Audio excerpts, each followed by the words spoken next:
Hello everyone, welcome back to Glorious Events YouTube channel where we always talk about everything events related. And this video we are going to tell you those things that you should leave behind in 2024. As we move forward to 2025, we want you to have successful, well-planned weddings. First of all is high wedding budgets.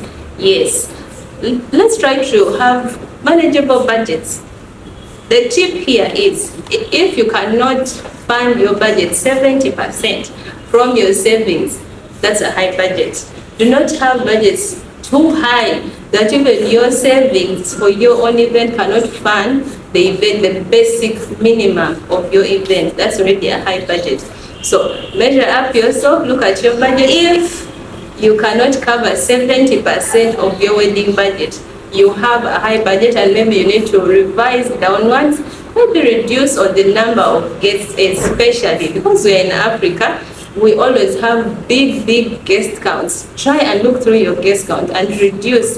If it is 2 people per card, let it be 2 people per card. If it's 1 person, make sure it is a strict number. I know people come with children, neighbors, friends and the like, but let's try to respect these invitation cards because the bigger the numbers, the bigger the budget, and sometimes it overwhelms our brides and grooms. The second one are wedding meetings. You people, let us tone down on the number of wedding meetings. You call people for meetings every week. It's really almost annoying to keep getting those notifications, meeting. No. Let's have at least 4 to 5 wedding meetings. We can have 3, the better.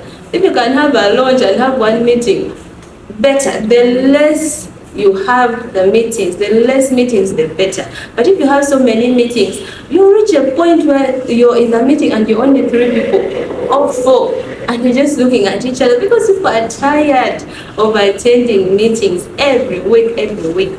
It's not about the number of meetings that you hold. It's about your relationship with people, and if they really want to support you, they will still come through regardless. Even if you have 1 meeting, someone who wants to give you money will still give you money. So let's reduce on the number of meetings that we are calling people for. And when you call for these meetings, do not torture people. I have met people who you ask, why did you come for our couples meeting? What happened? And they tell you, you people, you do so many games and tricks and you find this one, find that one, and they get so uncomfortable in the meeting that they tell themselves, you know what, next meeting, I'm not showing up, I'll just send the money. So let's reduce on the number of meetings, and if we have the meeting, let's focus on the core goal, which is fundraising, giving ideas to the couple, and wishing them well. And I think it will work out for all of us. Still on the top 10 things we should leave behind in 2025, number 3 is those people who go getting loans to fund their weddings. Please stop. It is not wise. It's not a wise financial decision to go into loans to fund your wedding. That is why the first point was you being able to fund 70% of your wedding budget from your savings. Then the 30% can come from pledges and other contributions. But if your entire budget is too big for you, then you're forced to go into loans, getting loans from the bank. I always discourage my couples. I have never had a couple which has gotten a loan from the bank because I try to work in the money, in the budget that we have, so that we can have something affordable. Trust me, you don't want to enter your marriage with loans as the first thing. It will stress you out when you're just starting out your marriage. So let's change that and leave that behind. The 4th thing we should leave behind in 2024 is copy and paste deco. You guys, you look at photos and almost all photos are the same theme of deco. Let's change, let's get creative. Feel free to let your personality out. You do not have to go with greens and white because that is what is trending. You don't have to do rustic because that is what is trending. You don't have to do the yellows and all these colors because they're trending. No. Look at yourself and your partner. What are your personalities? What speaks to you? And develop a theme with your wedding planner and decorator that fits your personality, so that when people look at your wedding pictures or they enter your wedding reception, it is representative of you, and not just because someone did this kind of decor, you want your decorator to replicate the same kind of decor. It loses originality. It's like a copy and paste. And even for the decorators, it's like you're killing their creativity. Let them be creative, tell them what stands out for you, and leave it out to them to be as creative as they can for your wedding day.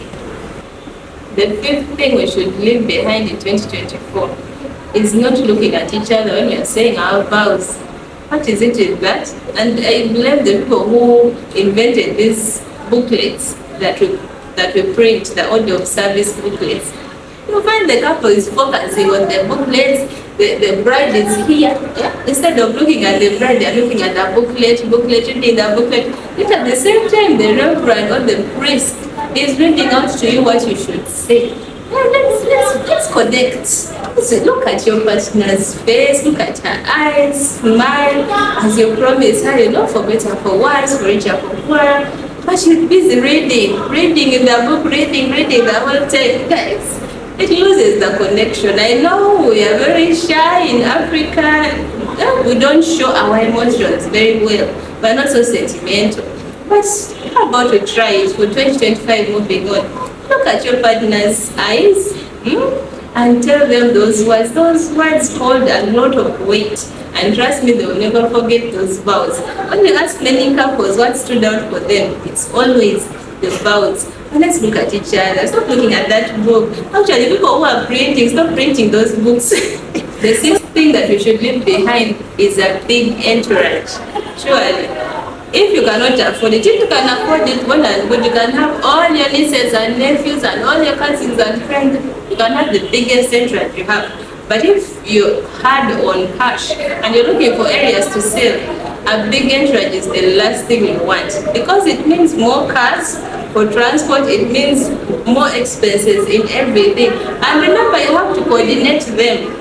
Their dressing, their shoes, their hair, timekeeping. That morning you find the other one is still in Mukono, the other one is still where. It can mess you up. So let's keep things simple. If you can afford it, disclaimer, if you can afford it, please have your entourage. But if you cannot, try to have a small entourage, just a few people in your entourage. Let the others enjoy the wedding, attend the wedding and enjoy it. They don't all have to be part of your entourage, because there are costs and time and effort that you will have to put in the entourage for it to blend with your entire part of the day. I hope we pick this point. Personally, I didn't even have an entourage. I had only my matron and the flower girl who was my daughter. And it was very easy for me. It was one car and we moved and we had no problems. But if you want to have a budget of 10 cars, a whole entourage of cars, and you're crying about budget is tight, that is one area I need to cut. And tell them, I love you, but just attend the wedding and be happy with me. The other thing we need to leave back in 2024, service providers, listen to me very well. This thing of getting food before the guests are on the line and you're in front of them. Let's stop that. Let's leave that behind. Let's respect the guests. These are the people who contributed, who made all this happen, who mattered to the bride and groom. Why are you standing in front of them in the line? Actually, for me, what I normally do, before even the guests come from church, we always serve the service providers. We serve all of them and they eat and they are okay. So that they're not struggling with guests in the line, squeezing in front of guests. Someone is wearing his t-shirt, he has been working the whole night. And this guest is, glammed up and all that, and you're in front of them. First of all, you're even spoiling our pictures and video. So service providers, I come in peace. Please do not shortchange our guests and go in front of them in the line for food. Let's be respectful. Let's leave the guests to have their meal, and then we shall have our meal. That is if you have not been fed before the reception. But if it's possible, let's feed the service providers first before the guests come for the reception, so that they are okay, they're not struggling with the guests at the same time. But the disclaimer is only for photographers, because I know you move with the couple everywhere to the, the photo sessions, and you come back and you're really hungry. Those ones are an exception. But for the decorators, the DJ, the other people, please eat before the guests arrive, because we don't want to see you pushing our guests or struggling with our guests to get food. Still about food. Today we are going to talk about food, because we are Africans, we love food. Still about food. This is something we need to leave behind. We need to leave way behind. These things of overdoing it. You get food, you're piling food on the plate. I'm talking to you, our dear wedding guests.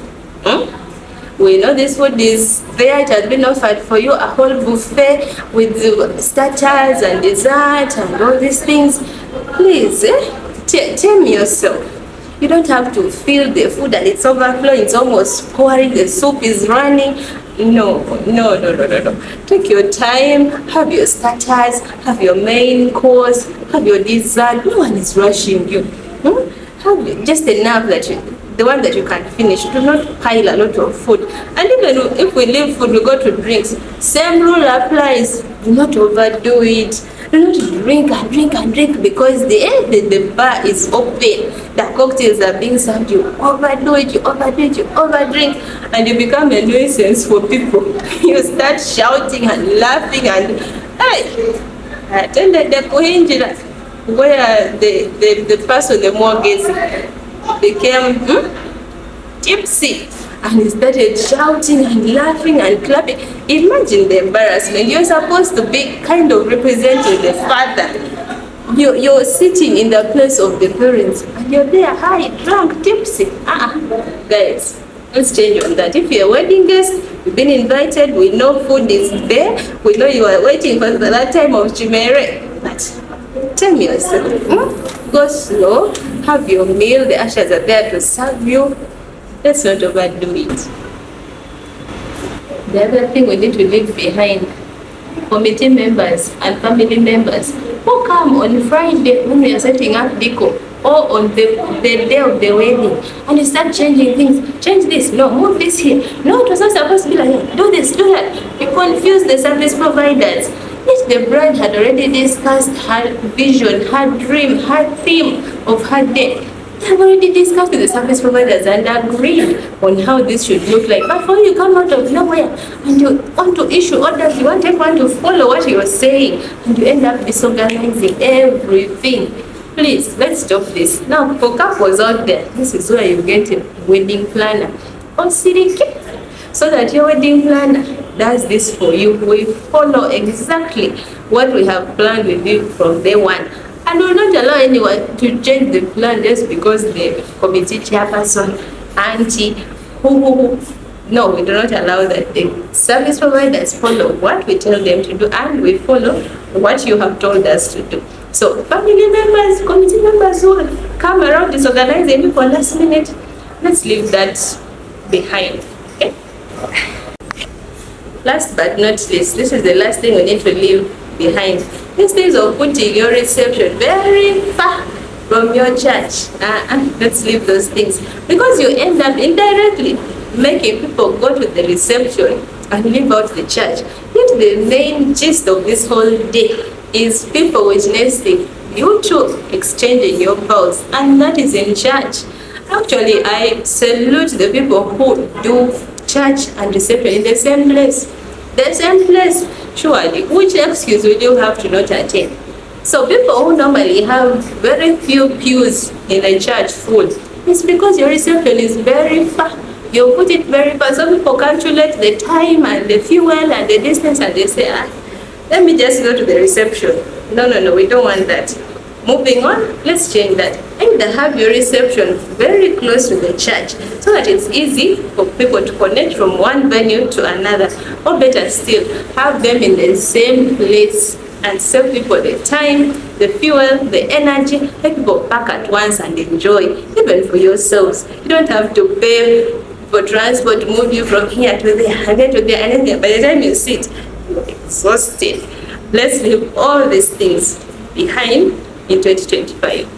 Till next time, keep watching Glorious Events for everything events related. Merry Christmas and a Happy New Year. Bye.